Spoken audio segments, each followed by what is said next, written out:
ঝড়, বৃষ্টি কিংবা দুর্যোগে, দুর্গম পথে বা রাষ্ট্র সংস্কারে, বিদেশি শত্রুর আক্রমণ মোকাবেলা অথবা মানবিক কাজ, সবসময় সবার আগে যাদের পাওয়া যায় সাহসিকতার ঢাল হিসেবে তারা বাংলাদেশ সেনাবাহিনী।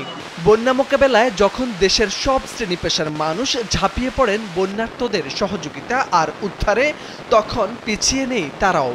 বৃহস্পতিবার রাতে লক্ষ্মীপুর পৌরসভার লাহারকান্দি উচ্চ বিদ্যালয় আশ্রয় কেন্দ্রে গিয়ে দেখা যায় এমন চিত্র।